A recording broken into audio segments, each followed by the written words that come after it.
la discrepancia en salarios es una cosa real, de lo que las mujeres hemos estado, o las feministas han estado gritándole al cielo décadas, es una cosa cuantificable y es una cosa que tiene explicación. No es que a uno le paguen más por el mismo trabajo o a otros le paguen menos por el mismo trabajo. La explicación es que los hombres tienen más tiempo, porque es que el trabajo no remunerado de la casa se impone en las mujeres. Entonces, cuando llega la hora de ir a conferencias de negocios, de networking, de irse a tomar un trago con un empleador potencial, las mujeres no pueden. Hay muchos feminismos y hay muchos contextos. Lo que necesitan las mujeres en Medellín, Colombia, es completamente diferente a lo que necesitan las mujeres en Israel, en Ucrania, en India, en Australia o en Edimburgo. El desprecio de los hombres, pues entonces usa la palabra que es misandría. Una persona es misandra. Pero si te estás refiriendo al movimiento que busca la equidad, pues te refieres al feminismo. Y eso es una cosa que a mucha gente le despierta muchos sentimientos porque uno tiene que desconstruir mucho de lo que a uno le han enseñado, especialmente en Medellín, especialmente en Colombia, sobre los movimientos sociales en general. Esto es Conspirando a tu favor, un podcast de Pronoia creado para cuestionarnos, entendernos y encontrar herramientas que nos permitan recorrer este camino llamado vida de una manera más consciente. Mi nombre es Sara y te invito a que nos escuchemos en este nuestro espacio seguro. Bienvenidas y bienvenidos a este octavo episodio del podcast. El día de hoy vamos a hablar con Salomé. Salomé es una mujer increíble, es columnista y es feminista también, además que no entiendo cómo a su edad ha vivido tantas cosas. Vamos a comenzar. Me gustaría, Salomé, que te presentaras un poco, que hablaras de ti. Claro, Sari, muchas gracias por la invitación. Me siento súper honrada de estar en este espacio y que me hayas considerado para hablar de lo que pienso. Mi nombre es Salomé Beller, nací y crecí en Medellín y en este momento estoy viviendo en Edimburgo, en Escocia, porque estoy estudiando historia y ciencias políticas. Pero yo creo que eso es como lo menos importante de una persona, ¿cierto? Yo primero me considero mujer y yo creo que siempre he sentido como esa conexión, no necesariamente con lo femenino, sino con el ser mujer súper fuerte, súper, súper fuerte. Yo no tengo primas, solo tengo un hermano, entonces, y soy la hija mayor por 6 años. Entonces, para mí ha sido muy interesante crecer en un ambiente en el que me he confrontado mi propia feminidad muchas veces y darme cuenta que el yo sentirme mujer como va más allá de eso. Yo también empecé como en el mundo de los modelos de Naciones Unidas cuando estaba chiquita en el colegio y a partir de eso fue que me empecé a meter en el cuento de pues de la desigualdad de género y eso fue lo que realmente como que me prendió una llamita en el corazón porque para mí era inaudito, pues cuando empecé a hacer investigaciones y eso a los 11 años, para mí era inaudito que a alguien la trataran diferente por el hecho de ser mujer o que no pudiera acceder a ciertos privilegios por el hecho de ser mujer. Eso para mí era una cosa que me dio muy duro y bueno, me metí como a todo el discurso académico y teórico y filosófico y no sé qué y trabajé con la Fundación de la ONU en 2 años. Bueno, 2 años trabajé directamente con ellos y también lideraba un grupo feminista en Medellín. Y cuando me gradué del colegio, me di cuenta que a mí o sea, la manera en la que iba a poder comunicar como lo que yo sentía y la falta, pues como la rabia, es que tenía rabia, la rabia que yo tenía con respecto a, a las desigualdades que yo veía en el día a día era a través de la escritura. Entonces empecé a escribir columnas en No Apto en el 2021 y ahí sigo y me encanta y ha sido mi plataforma para yo no solamente compartir lo que pienso, sino también descargarme un poquito de todos esos cuestionamientos que tengo en la cabeza todo el día. Entonces, sí, yo me presentaría primero como mujer después como mujer paisa. Tocando un poquito el tema de lo de no apto, lo de la escritura, ¿tú cómo crees que los medios pueden contribuir pues a una representación más equitativa de las mujeres? Creo que no es solamente poner a mujeres periodistas ahí, ¡pum!, ponerlas. No, porque realmente, ¿cómo sabemos que una mujer va a estar trabajando en pro de otras mujeres?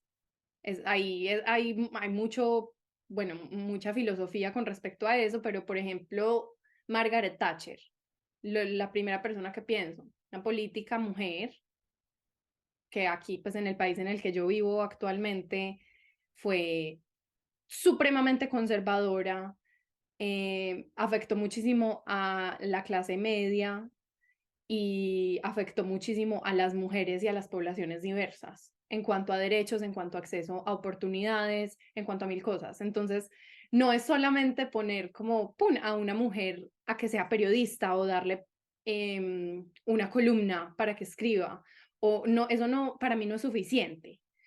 Yo creo que también es resaltar el trabajo de las mujeres que históricamente llevan liderando como una lucha en pro de la igualdad o de la equidad de género, de la equidad, que es mejor ese término. Em, y con perspectiva de género. Me parece que muchas veces los medios de comunicación tienen muchas fallas en cuanto a la perspectiva de género porque no consideran las cargas históricas que tenemos las mujeres. Entonces, hay mucho poder en el lenguaje y, y sí, pues muchas veces los medios de comunicación recaen en este tipo de lenguajes que revictimizan o, por ejemplo, en los casos de feminicidio, que revictimizan a la víctima o a su familia. Entonces es tener sí, como un entendimiento de género y, pucha, invertir en expertos y expertas que puedan asesorarlo a uno en eso, porque es que uno no se las sabe todas. Por mucho que estudie de género, uno no se las sabe todas. Es mejor siempre las cosas conversadas. Entonces, sí, tener un enfoque de género con respecto no solamente a las noticias y eso, sino también como a las críticas que hacemos a nuestra sociedad, el ser más inclusivos con respecto a no solo las personas que dejamos entrar, sino a ideologías también. Claro, y lo que tú dices creo que es muy importante porque muchas veces en las mismas cuotas que, digamos, algunos partidos tienen que cumplir, dicen, bueno, muchas mujeres, entonces ya cumplimos la cuota de mujeres, pero también hay que ver realmente esas mujeres si van a impactar, como tú dices, políticas con perspectiva de género, si van a ser una voz para el feminismo o por lo menos para lograr esa mayor equidad. Entonces, como tú dices, no solamente se necesitan mujeres en los medios, sino mujeres con una voz, pues como la tuya, que estén defendiendo el feminismo. Em, por ejemplo, lo que decías con respecto a los feminicidios y la revictimización, justo pues como que en una de tus columnas, porque me leí varias, había una que pues que me gustó mucho porque terminaba con algo, pues te voy a citar, em, y me pareció pues que es importante traerlo acá. Decía, el feminicidio es nuestra culpa por conmovernos solo cuando no hay manera de justificarlo, porque nunca, nunca es justificable. Y, y pues concuerdo demasiado con lo que dices, porque como, si siempre estamos revictimizando a la víctima y estamos diciendo, es que, no sé, la mataron porque quién la manda a estar a esas horas afuera, quién la manda a salir con él si sabía que era de esta o tal manera, pues me parece que estamos como justificando un acto de este tipo. ¿Qué opinas al respecto de ese punto? Sí, es muy teso eso que me dices porque uno también lo vive cuando está en ese tipo de situaciones, no solamente como en el caso de feminicidio, pero sí, por ejemplo, cuando a uno le silban en la calle. Pues como esa culpa que las mujeres sentimos por, "Ah, es que yo debía haber dicho esto, es que yo le debía haber pegado, es que, es que es mi culpa porque es que yo estaba caminando por la calle pública usando chores en el verano. Es que es mi culpa porque yo tenía los audífonos puestos y pude haberlo evitado antes. Que esas son cosas que, te lo digo por experiencia, uno siente. O sea, hace no mucho tiempo, por ahí que 3 semanas, a principio de este mes, estaba caminando por la universidad, no tenía los audífonos puestos porque se me habían descargado. Entonces me di cuenta que un man me estaba silbando, pues me estaba listo, lo que llaman en inglés catcalling. Y yo no, no le presté atención, seguí en mi camino, iba para la casa después de estudiar. Y este hombre se monta a la bicicleta que tenía, me da la vuelta y me frena, como me frena el paso, me corta el paso, como para asustarme, como queriéndome decir como, páreme bolas, que es que si no la atropello con mi bicicleta. Y yo quedé en shock porque uno piensa que esas cosas no pasan aquí, no pasan en Edimburgo, en el primer mundo, como le decimos erróneamente. Em, y me quedé en shock y hasta que caí en cuenta y me volteé y le hice la seña con la mano y le grité en español porque fue lo único que me salió y ya me fui para la casa y después dije, si me estás siguiendo, y no sé qué, listo, se lo reporté a la seguridad de la universidad, ellos empezaron el proceso con la policía, porque ellos dijeron, es que eso es acoso. Yo dije, wow. Y yo estaba pensando mucho en eso porque en retrospectiva eran las 5:30 de la tarde. Yo estaba, aquí en Edimburgo hace mucho frío, yo no estaba mostrando ni los tobillos. Y entonces, ¿cuál es la justificación a eso? Mi mente de inmediato, a pesar de todo lo que he leído, de todo lo que creo que sé, se fue de una, ¿por qué es mi culpa? O sea, ¿qué hice yo para provocar esto en este hombre? Entonces es súper teso porque no es solamente algo social, sino que es algo muy interno. Es algo también, es un sentimiento muy de tratar de justificar cosas que nos pasan. Eso viene también de nosotras mismas porque crecimos en una sociedad que eso es lo que nos enseñó. Sí, es que, pues, o sea, es eso. A veces no entienden y dicen, pero ¿por qué el feminismo es necesario si las mujeres ya tienen derechos? Y es como, pues, porque seguimos viviendo en el patriarcado. Y muchos hombres, pues, no lo entienden. Pero, por ejemplo, un gran mito es que el feminismo, pues la gente compara mucho el feminismo y el machismo. Solo decirlo ya me causa un poquito de revoltura. ¿Cómo le explicarías a alguien que cree que tiene esta creencia que el feminismo no es igual al machismo? Yo escribí una columna sobre esto, una de mis primeras columnas en No Apto. Era más que todo sobre el lenguaje inclusivo. Y yo dije, la gente le para muchas bolas al diccionario cuando se trata de lenguaje inclusivo, ¿cierto? Es que el ella no existe en el diccionario, lo he escuchado yo 1000 veces. Eh, pero cuando llega la hora de uno saber cuál es la definición de feminismo, ahí sí la gente no le para bolas al diccionario. Aunque en cualquier diccionario del mundo tú vas a encontrar que feminismo es un movimiento que trata de buscar la equidad entre géneros. La gente, porque suena parecido a machismo, entonces lo asocian. Y para mí, ha sido muy desgastante tener esa conversación 1001 veces con muchas personas, pero esa es una conversación que se tiene que tener, ¿cierto? Eso es un mito que uno puede escoger si se carga con la desmitificación o no, con ese trabajo o no. Yo decidí que sí, porque a mí me gusta mucho hablar y porque a mí me gusta que la gente entienda desde dónde estoy partiendo yo y desde dónde parten mis creencias.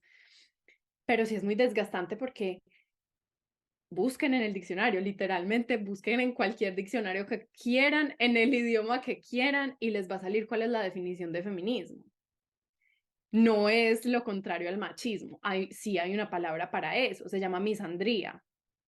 Entonces, si tú te estás refiriendo como hacia el desprecio de los hombres, pues entonces usa la palabra que es misandría. Una persona es misandra.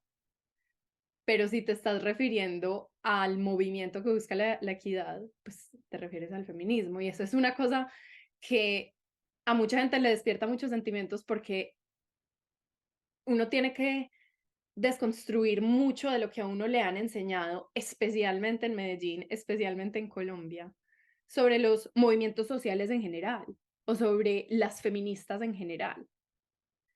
Pero es una conversación que vale la pena tenerla. Porque el feminismo es necesario en el grandioso siglo XXI donde nada pasa. Porque que tú no estés viviendo cosas que tú percibas como machistas no significa que no existen. No significa que no las estés viviendo y no significa que otras personas no las estén viviendo.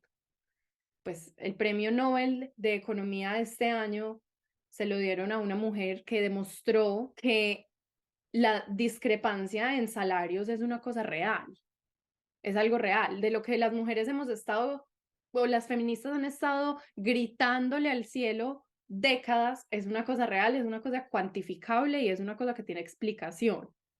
No es que a uno le paguen más por el mismo trabajo o a otros le paguen menos por el mismo trabajo. Esa no es la explicación, que me parece muy interesante. La explicación es que los hombres tienen más tiempo, porque es que el trabajo no remunerado de la casa se impone en las mujeres. Entonces, cuando llega la hora de ir a conferencias de negocios, de networking, de irse a tomar un trago con un empleador potencial, las mujeres no pueden, porque las mujeres tienen que estar en la casa cuidando a los niños, limpiando la casa, organizando todo, mientras los hombres tienen esta posibilidad de hacerlo.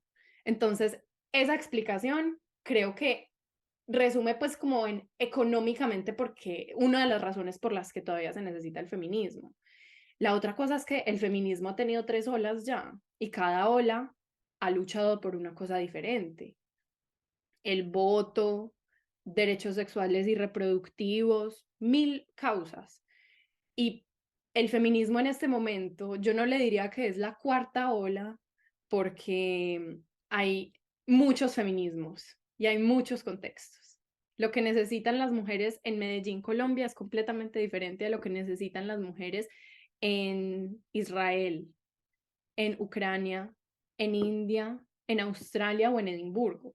Es completamente diferente. A mí que me parece bacano del feminismo hoy, que es multifacético, que cada comunidad puede determinar cuál es el problema y cómo se siguen viendo reflejadas esas desigualdades históricas en el día de hoy.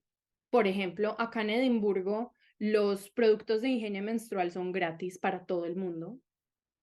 Todavía los venden en los mercados, uno puede comprarlos, pero si uno va a cualquier lugar público, por ejemplo en mi universidad, que es una universidad pública, si yo voy al baño, hay tampones, hay toallas, uno puede pedir copas menstruales y le llegan a uno a domicilio a la casa. Entonces, listo, esto. Pero, por ejemplo, hay muchas comunidades en Colombia que ni siquiera tienen acceso a comprarlos.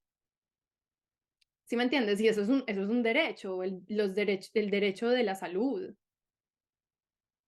Entonces, ¿por qué el feminismo? Pues porque miremos realmente el mundo en el que vivimos. No solamente nuestra casa, no solamente nuestro colegio, nuestra universidad, el mundo, que hemos tendido a ser sociedades muy fragmentadas, pero por eso me parece tan importante la conversación, para uno realmente entender cuáles son las necesidades y las luchas que hay que emprender para que vivamos y disfrutemos de una sociedad más justa. Justo estuve en una conferencia hace 2 días que hablaban de esas desigualdades económicas y, por ejemplo, en Colombia, la mujer que trabaja en promedio 8 horas en un trabajo pues remunerado, va a la oficina, lo que sea, llega a la casa y trabaja un promedio de 7 horas y 40 minutos. O sea, las mujeres estamos haciendo doble trabajo en el día, por uno nos pagan, por el otro no. Y obviamente eso sigue creando desigualdades que dirán, bueno, no, solo las mujeres son las que están en condiciones desiguales, pero realmente esa desigualdad y esa falta de productividad que las mujeres no están pudiendo tener, primero está haciendo que el mundo entero tenga mayores índices pues, de desigualdad y de pobreza. porque justo hacían un estudio que decía como si cerráramos la brecha de género para el 2025 tendríamos como 20, o sea, de pronto estoy, pero era como 28 billones de dólares, o sea, recaudaríamos como 28 billones de dólares más si cerráramos esa brecha de género. Y pues es muy fuerte, o sea, la mujer en vez de leer está limpiando, está cocinando, está cuidando a los hijos, porque también dentro de la misma sociedad en la que vivimos se ha dicho y se nos ha repetido 1500 veces que la mujer es cuidadora, que la mujer protege, que la mujer administra el hogar. Entonces son como todas estas narrativas que se nos han contado, que nos las hemos comido enteras, em, y que ahora también están pues como permeando la forma en la que nos relacionamos con nuestros esposos, pues no tengo esposo, pero con el esposo, con los hijos. Entonces es, es una situación complicada. Sí, y también se nos ha vendido esa idea de que la mujer es mamá, ¿cierto? Pero cuando tú piensas en un hombre, lo primero que tú piensas no es papá. O sea, tú piensas, en este momento te digo como dibuja un hombre. Yo no creo que mucha gente dibuje a un hombre en condición de paternidad, cargando un bebé, cambiando un pañal, o sea, no.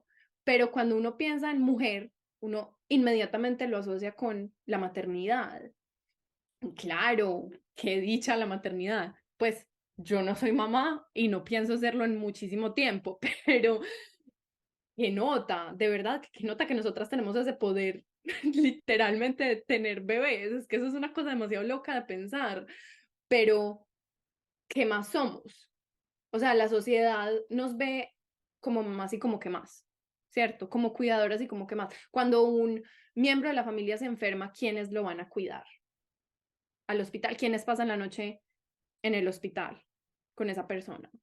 O cuando alguien dice como, ay, sí, es que a mí me enseñó a cocinar esto, mi mamá fue la que me enseñó a mí a cocinar. ¿Sí me entiendes? Son cosas culturales, aspectos culturales que tenemos muy metido acá y que creemos que son justificables con la biología, pero hay muchísimas mujeres que deciden no tener hijos. Y pues, qué hay de malo en eso? Ya hay parejas, ya hay padres que son padres de casa, no sé cómo se le dirá a un amo de casa.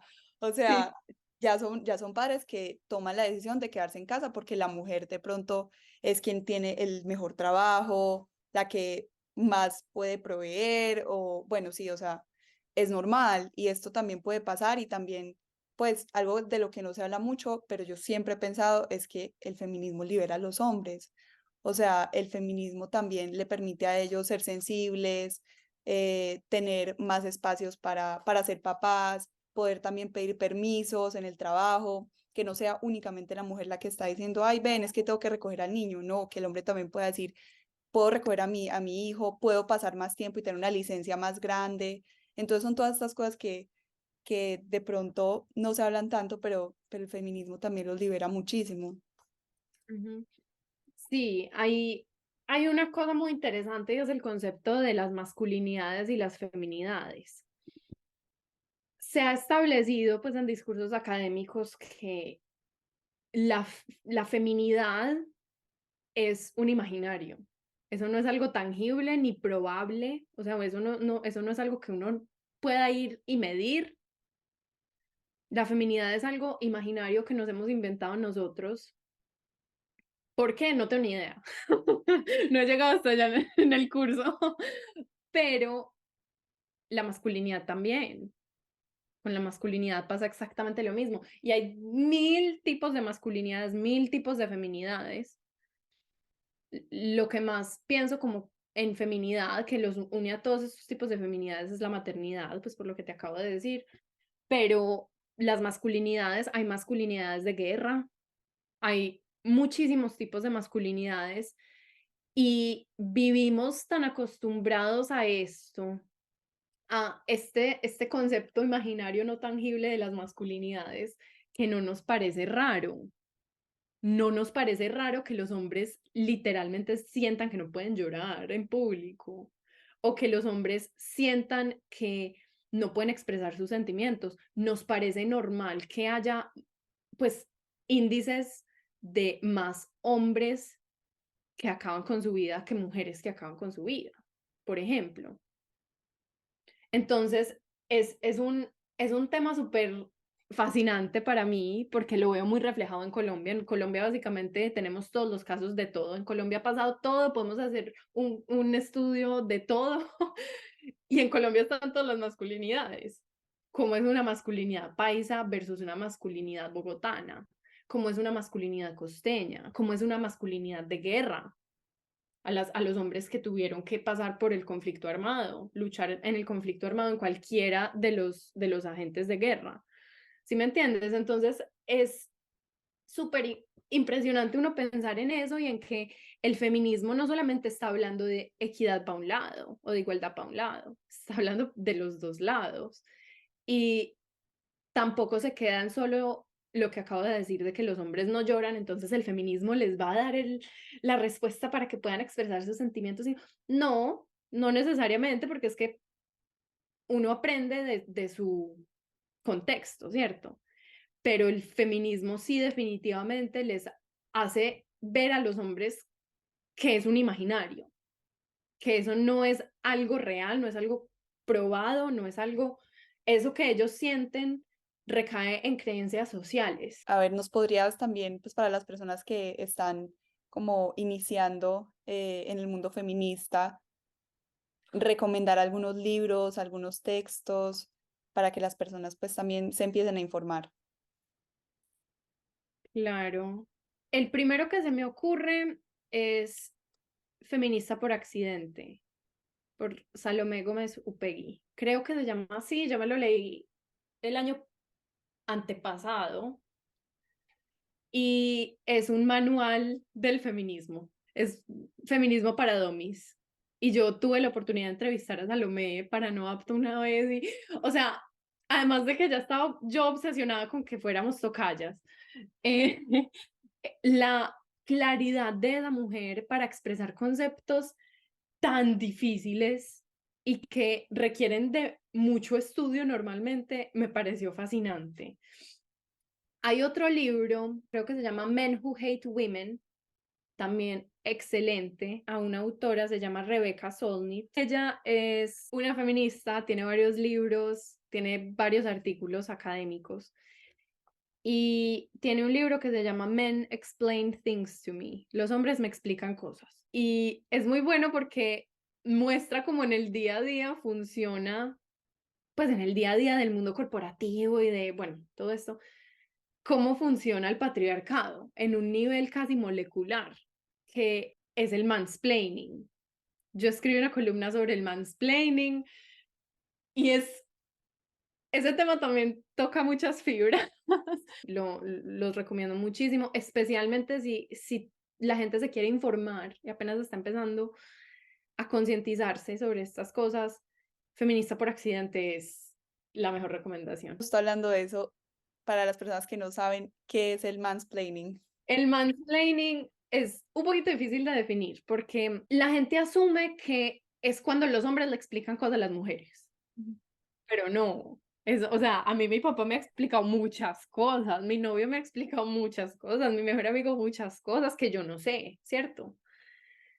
El mansplaining se basa en asumir que por el hecho de tu ser mujer no estés al nivel intelectual de un hombre, entonces el hombre por querido te explica las cosas, pero no porque tú le hayas pedido, no porque tú hayas dicho, hey, vení, asesórame con esto que no tengo ni idea, sino porque es como que, ay, qué pecado, esta mujer que no sabe nada, es que apenas está entrando en el mundo laboral, es que no sabe nada, no sabe comunicar. Entonces lo voy a explicar porque es que yo es muy querido, porque es que yo sí sé. No me acuerdo exactamente de dónde salió este ejemplo que voy a decir. No me acuerdo si fue de una lectura, de una clase, no me acuerdo. Básicamente hay un lanzamiento de un nuevo libro sobre energía nuclear, lo que sea. Y entra un hombre y hay una mujer pues como tomando champañas y él le empieza a explicar todo el libro. dices que este libro es espectacular, es que, como así, tú no sabías esto, tú no sabías esto, tú no sabías esto. Y al final ella le dice, sí, es que yo lo escribí.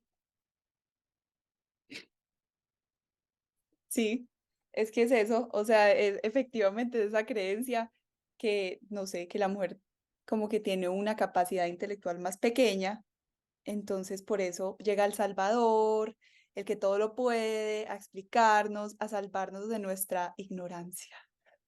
Me gustaría que nos compartieras de pronto algunos ejemplos como de acciones concretas que las personas puedan tomar para abordar estos desafíos y también si quieren apoyar la causa feminista. Lo primero es conversar. Esto para mí es un poquito difícil decirles, por ejemplo, a las mujeres específicamente que conversen, que se sienten con sus abuelos y sus papás y sus novios y sus esposos y sus amigos a hablar de feminismo. Porque las mujeres ya tenemos tantas cargas en el día a día, tantas expectativas, tantas cargas históricas que todavía se ven reflejadas hoy que es complicado cuando una mujer dice, sí, es que es mi tarea también, porque ya tenemos muchas otras. Pero si el interés está ahí, y eso es, porque si es una carga, esa es una carga que yo asumí y que yo acepté y que me parece muy valiosa, pues la invitación está abierta a que se toquen estos temas que pueden sonar muy tabú, muy delicados, pero lo que pienso y mi filosofía es que si uno comparte los valores con la otra persona, está bien. Yo por eso también digo que a mí la política no me importa tanto, estudiando ciencias políticas, porque si yo comparto los valores contigo y tú tienes una manera diferente de aplicarlos a lo que yo hago, es completamente válido. Pues si tenemos los mismos valores, queremos lo mismo, apreciamos el respeto, la diversidad, la comunidad, la igualdad. Si no, es muy difícil. Si no, yo prefiero no tener las conversaciones con personas así que son muy reacias, que yo puedo ver que no comparten mis valores, pues prefiero no desgastarme. Pero, por ejemplo, yo sé que mi papá y yo compartimos los mismos valores. Pues sí, él me crió. Mi papá es un hombre espectacular y nosotros compartimos exactamente los mismos valores. Tenemos diferentes maneras de aplicarlos muchas veces, pero las conversaciones se tienen y es todo basado en el respeto. Es, vení, vos pensás esto y yo pienso esto, estas son mis razones, estas son las tuyas. Y a través de esas conversaciones es que uno tal vez puede hacerle entender a la otra persona el contexto que para ellos es ajeno. Mira, es que yo creo en el feminismo porque es que muchas de mis amigas y de mis, pues como de las mujeres que yo conozco han tenido desórdenes alimenticios por los estándares de belleza tan tóxicos que vemos. O yo creo en el feminismo porque entiendo la carga en el hogar que tienen las mujeres, porque vengo desde la perspectiva de la hija de una madre soltera, por ejemplo, o mira, es que yo creo en el feminismo porque es que cada vez que yo salgo a la calle, me silban, me dicen morbosidades, me tocan la nalga, gente que yo no conozco, manes que ni idea. Y yo no puedo decir nada porque es que después me volteo y ahí tienen un cuchillo. Y esas son realidades que aunque para uno son muy aparentes, para muchas personas no lo son. Y no solamente estoy hablando de los hombres, estoy hablando también de muchísimas mujeres. Entonces, tener esas conversaciones es súper importante y valioso.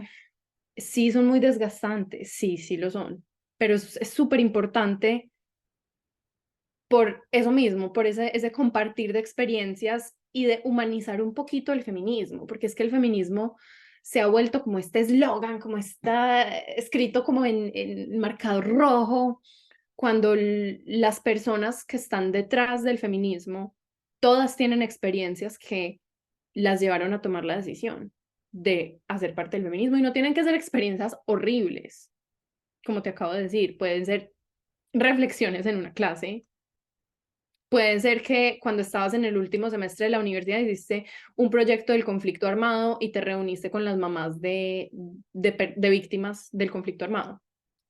Puede ser eso también. Y para tener esas conversaciones es muy importante también que uno se eduque a uno mismo en conversaciones de uno con uno. Cuando uno lee, es como una conversación de uno con uno y de lo que están diciendo en las páginas o está escrito en las páginas con lo que uno ya cree, siente o piensa. Es una conversación, es un diálogo interno que nosotros tenemos cuando leemos. Y por eso es tan importante uno tomar el paso de aprender sobre estas cosas. En el libro Feminista por Accidente, Salomé dice que ella era súper en contra del feminismo, que ella hasta muy grande decía feminazi, por ejemplo. Por eso el libro se llama Feminista por Accidente y en ese libro se ve muy reflejado también la evolución de pensamiento que tuvo una mujer que, número uno, tuvo esas conversaciones difíciles con ella misma y después tuvo las conversaciones difíciles con su entorno. Entonces, yo creo que esas serían las dos cosas que uno puede hacer más fáciles y más alcanzables para aliarse con el feminismo o con la equidad de género, igualdad de género, porque no todo tiene que ser una protesta. Las protestas empiezan aquí en la cabeza, las protestas empiezan con intelectualidad, con diálogo. Así empiezan realmente las revoluciones culturales, cualquier tipo de revolución histórica ha empezado así, en el tú con tú, en la conversación, en el vení, vecino, vecina, es que yo estoy muy en desacuerdo con esto que hizo el gobierno. Cierto que sí, vamos, sí, así empiezan las revoluciones y así empieza el cambio. Y ya, pues si las personas están interesadas de verdad en meterse de lleno en este trabajo, buscar a que las personas que sepan más las rodeen.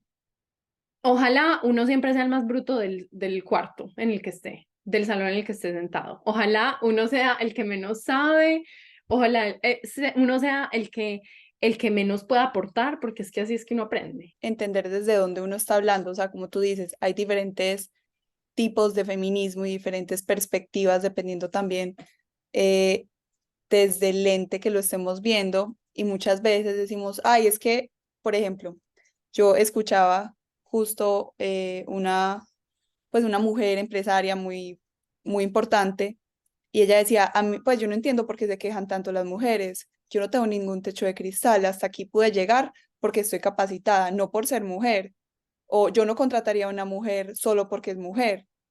Entonces, también es entender que la historia de tu vida es completamente distinta a la historia que le puede haber tocado a una persona que no tiene derecho, pues que no tiene acceso a la educación porque a los 14 años quedó embarazada, porque ahora tiene que quedarse cuidando a ese bebé después de una violación. O sea, es que ni siquiera tiene que ser tan fuerte, pero pasa así, y más en nuestro país. En nuestro país muchas veces, porque hay tantos embarazos infantiles por esas mismas violaciones.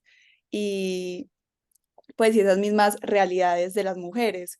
Entonces, si bien puede no haberte pasado, no puede no haberte tocado a ti tan de cerca ese machismo y esa sociedad pues patriarcal, sí hay muchas situaciones que seguimos permitiendo y sí hay muchas cosas que le están pasando a muchas mujeres en este momento que por eso sí te debe tocar, como porque igual eres mujer y no en esta vida, pero quién sabe si uno cree en la reencarnación, puede que te toque en otra vida, entonces por eso también es importante como seguir en esa lucha por las otras mujeres que también viven otras realidades. Sí, muchas veces yo siento que por toda la tecnología y bueno, por la fragmentación que yo había mencionado en la sociedad, vivimos en echo chambers, o sea, como en cabinas presurizadas, en lo nuestro y ya, mirando para abajo, en lo nuestro, sin necesariamente ir más allá.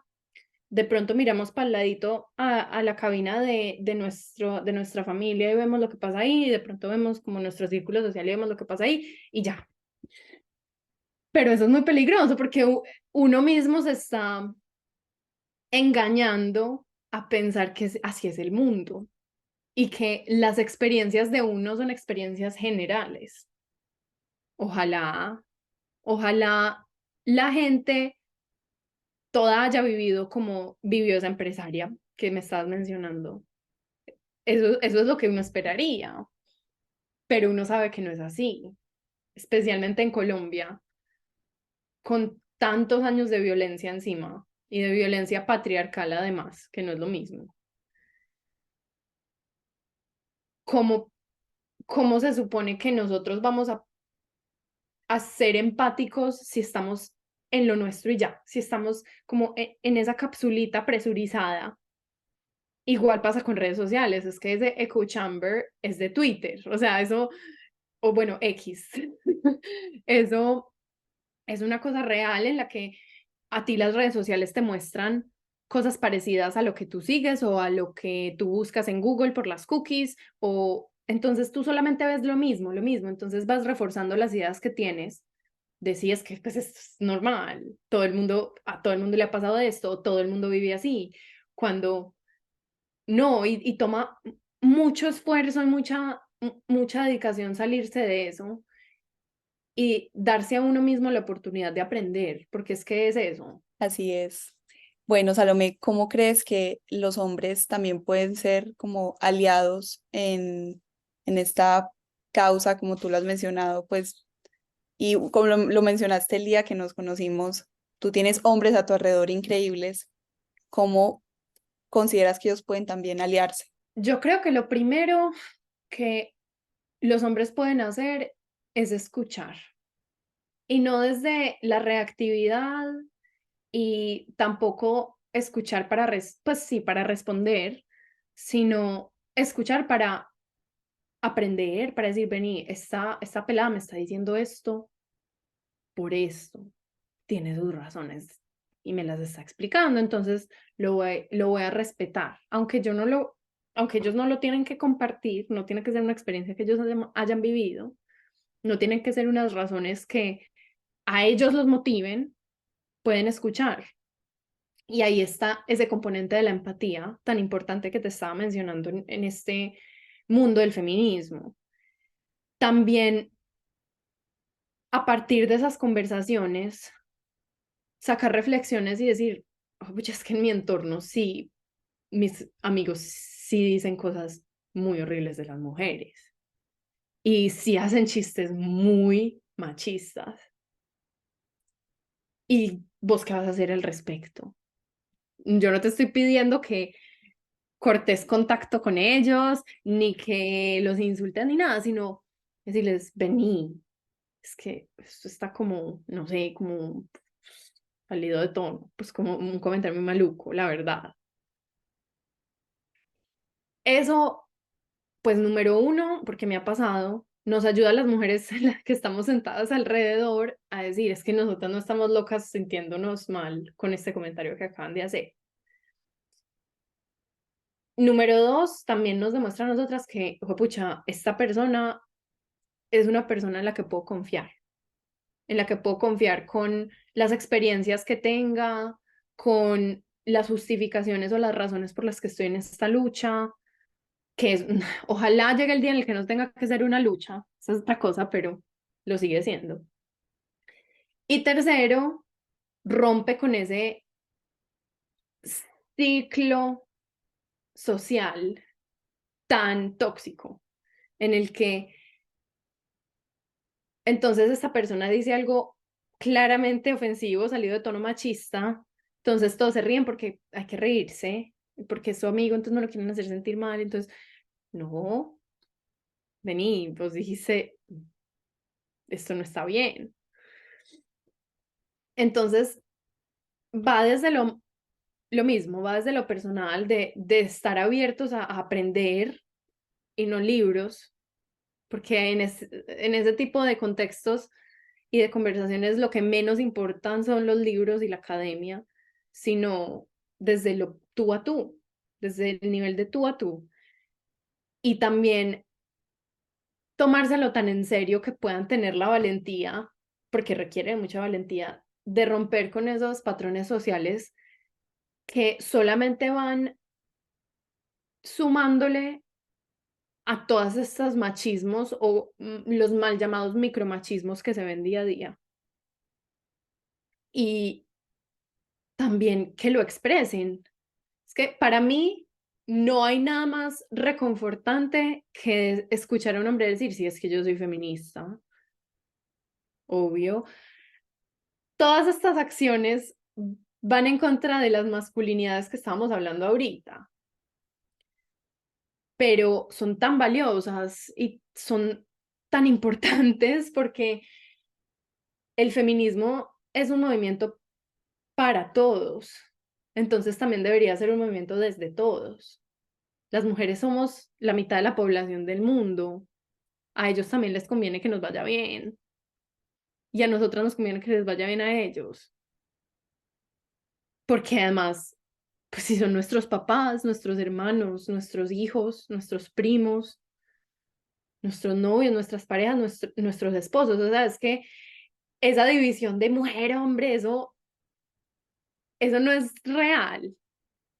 En el mundo convivimos todos día a día, simplemente que nosotras, por las cargas y por toda la sociedad tan patriarcal a la que nos hemos estado expuestas, lo vimos de una manera demasiado diferente. Bueno, para finalizar, me gustaría pues preguntarte sobre qué perspectivas tienes del futuro del feminismo y todo el tema de igualdad de género. Yo siento que cada vez está siendo más fácil tener esas conversaciones. Yo empecé a hablar de feminismo en mi casa cuando tenía 11 años. Y mis papás son relativamente jóvenes, pero yo creo que mis papás están diciendo, esta peladita, ¿qué? O sea, yo tenía 11 años y yo les estaba hablando de feminismo y de igualdad de género a mis papás y a los amigos de mis papás y a mis compañeros y a mis profesores. Entonces yo creo que eso fue muy, muy raro, fue quebrantar ese sistema mucho, pero a medida que han pasado los años, pues es que yo ya tengo 21, a medida que han pasado los años, ha sido más y más fácil. No, no sé si es porque yo lo siento más fácil o práctica o qué, o si la gente en serio se está convirtiendo en gente receptiva y gente que está entendiendo, porque es que la verdad es que el mensaje sí está entrando por todos los lados, por el mundo del entretenimiento. ¿Cuántas películas, series, novelas han salido pues con solo Barbie, que ponen en evidencia todo lo que las feministas han estado diciendo muchos años? Hoy, por ejemplo, vi un post en Instagram que decía lo personal es político y estaba alentando a la gente a votar en las elecciones de este fin de semana en Colombia, en las regionales. Y yo dije, wow, eso es una cosa que las feministas han estado diciendo como desde los siglos de los siglos. Lo personal es político y en eso se basan muchísimas luchas feministas. Y ahora entonces lo están cogiendo también para decirle a la gente que lo personal es político, entonces tienen que elegir mejor a sus gobernantes. Eso me parece súper bacano y súper valioso, que ya el feminismo y toda esta conversación se está volviendo mainstream, se está volviendo popular, se está volviendo común escuchar a las personas hablar de estos temas. Pero yo no sé si es por mi entorno, por ese mismo echo chamber, esa misma capsulita que te estaba diciendo, pero para mí cada vez sí es más fácil y sí veo que la gente es más receptiva y lo veo en todas partes. En todas partes, voy caminando por la calle y lo veo en todas partes, lo veo en la respuesta de los policías cuando me pasó eso a principios de este mes, que no, o sea, me preguntaron lo que tenía puesto solamente para poderme identificar en el video de las cámaras de seguridad. Pues y yo quedé en shock porque eran dos oficiales hombres, escoceses, grandes, fuertes, altos, y yo, y yo me sorprendí, me llevé una grata sorpresa por la manera tan seria en la que manejaron acoso en la calle. Y entonces a mí me gustaría pensar que vamos por un buen camino y yo creo que sí lo estamos haciendo.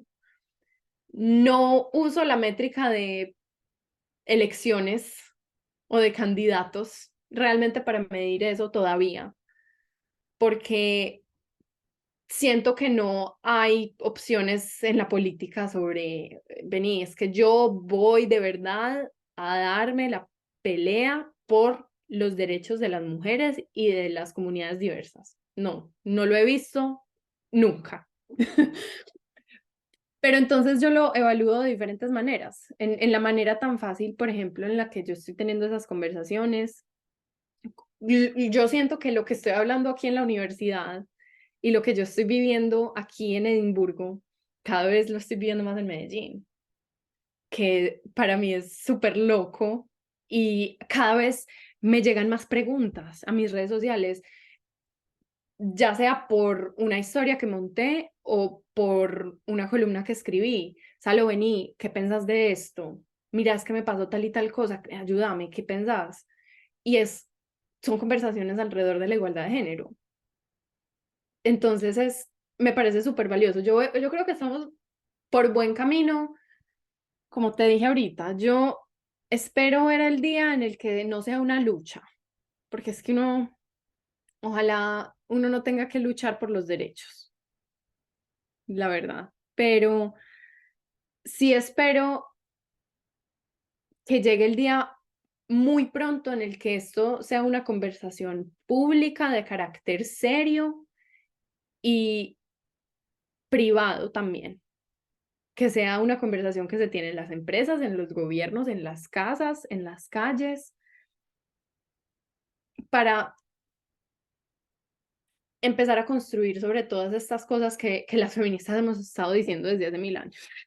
Bueno, Salomé, muchísimas gracias por este espacio, como te decía, por informarles a las mujeres que nos están siguiendo o refrescarles un poco el feminismo. Me gustaría que terminaras con lo que quieras decir.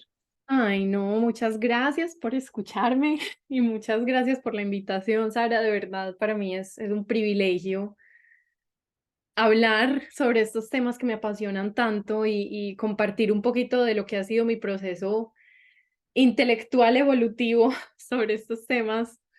Me encanta y me apasiona muchísimo. Trato de siempre escribir algo sobre esto en no apto y sí, pues no sé si quieren leerme las columnas, sería súper bacano y obviamente me encantaría hablar con las personas que tengan preguntas, comentarios, dudas, sugerencias, lo que sea, por Instagram. Gracias. Claro que sí, yo les voy a dejar toda la información de Salomé, de sus redes, de la columna y bueno, nos vemos en un próximo episodio. Muchísimas gracias, Salomé.